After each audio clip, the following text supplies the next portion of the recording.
This is my review for Paradise Lost, Be a Hero, Free Our Fables, from Green Feet Games. So let's take a look at it. I'm going to start with a component overview and give my thoughts on that, and then we'll talk about some of the mechanics and what the game does right and what it does wrong. So let's look at the minis. So you're going to be playing as these fantasy characters. I have a couple out here like Aladdin or Red Riding Hood. And the miniatures I think are pretty good. They come with these little base rings so you can identify your color. I don't know if the rings are really necessary, but you can, it may help for people that have difficulties identifying them from a distance. So I think that looks really good. This die is really good quality. It's a 6-sided die engraved with different symbols. I think it looks really good. I'm not a huge fan of the artwork on these cards, but it is unique, and it does seem to match very closely with the minis. And similar with the villains. I think they were going for a certain style here, and it definitely is throughout the whole part of this game.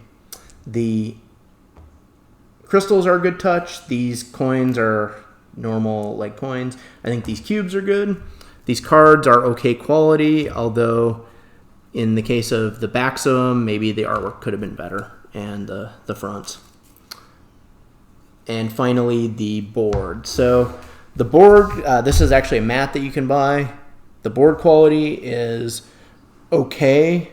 I think if you really like this game, you're going to want to get the mat because the board folds out funny, and I don't think it's going to last.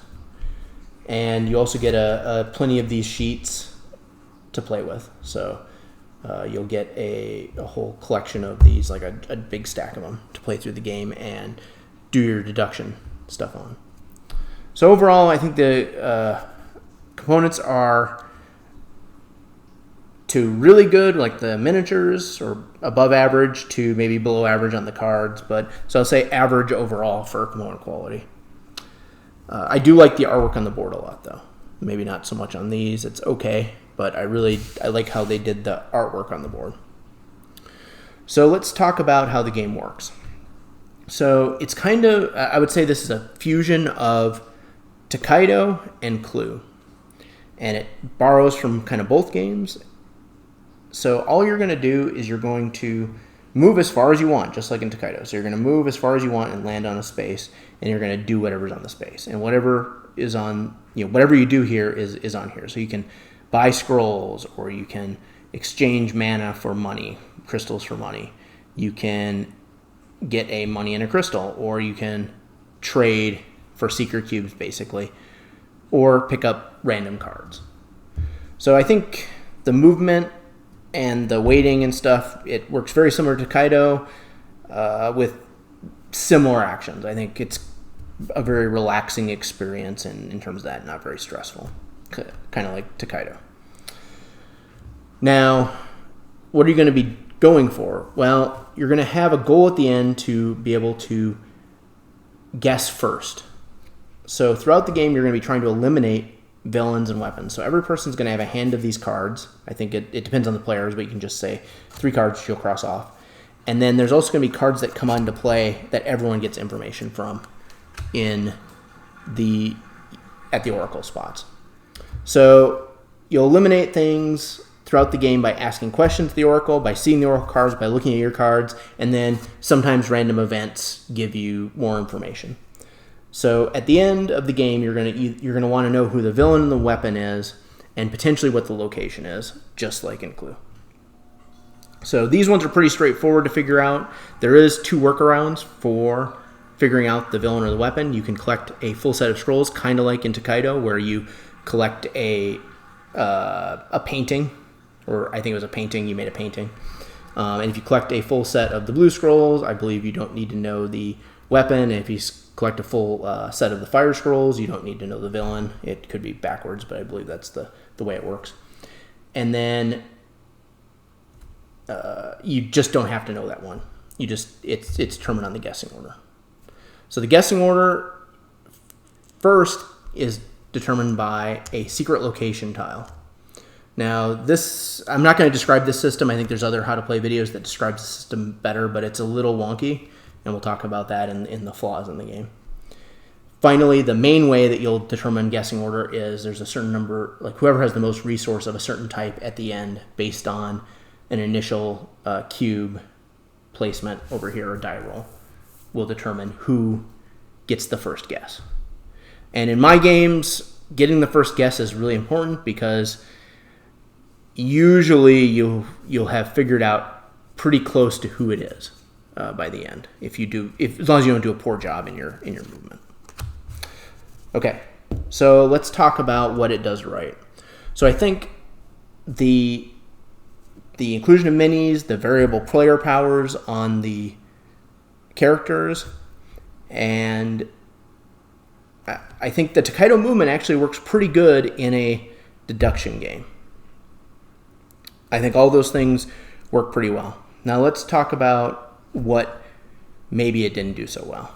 So there are a few problems with the game. I think the first is, as much as I like the artwork, they could have done something different with these colors. So if you look at this, some of these colors are really hard to tell, and some of them don't match what's on here. Like this thing, this bard's tail, it almost looks reddish on here, but it's actually brown. And you have to look in the manual to see that this building is associated with that space. The other thing is this shrine and the fire tower is too close in color, and it's really hard to tell, and I think that could have easily been fixed. The second thing is the board. So I'll grab the board over here, but this board folds really funny. It's got all these folds in it, and I understand the purpose of it. It's to make this cool pentagon board, which I think is a cool shape, fit into a square box. Maybe that should have been rethought at some point and maybe just made a square board, but that is what it is. And maybe have a pentagon mat, because the mat works fine from a pentagon standpoint. So the other thing that it doesn't really do well are these cards. So there's two sets of cards here. Let me see if I have them out. I guess I don't have both sets. Oh, there they are. So we have these Black Swan cards, and we have these Truth Seeker cards. Now, the Black Swan cards, you can look through them, but it's a 50% chance, and most of the time it'll either be a 50% chance you get something okay, or you'll get something that really hurts you. So in all of our games, no one ever went to the Black Swan space. I think that maybe having a more, like maybe it's like a 60% chance or a 65% chance of positive effects might entice people more, or maybe make the positive effects better, so it's worth the risk. I think the Truth Seeker cards work okay. You can choose whether to take effect on these ones, and I think that was fine. Another thing that I think it doesn't do very well is the whole mechanism for finding the location. I think that aspect could have been rethought and simplified, and maybe I think even just having another type of card might have been better in a location. Like have the locations as another thing you have to figure out, and that'll give you a little bit more to deduce throughout the game, and it would have simplified things a little bit. So I think there could have been some stuff done on those two areas. So overall, I would give this a 4.5. I think that if they were able to revise the rulebook and make things a little bit more streamlined and a little bit more clear, it could be bumped up. But I think for the most part, it will appeal to people that maybe really like Clue and want a different feeling, and those people would enjoy the game a lot, potentially. But overall, I think there's enough flaws in the game, and that it needs maybe some more work in the production process. So there you have it. That is my review of Paradise Lost.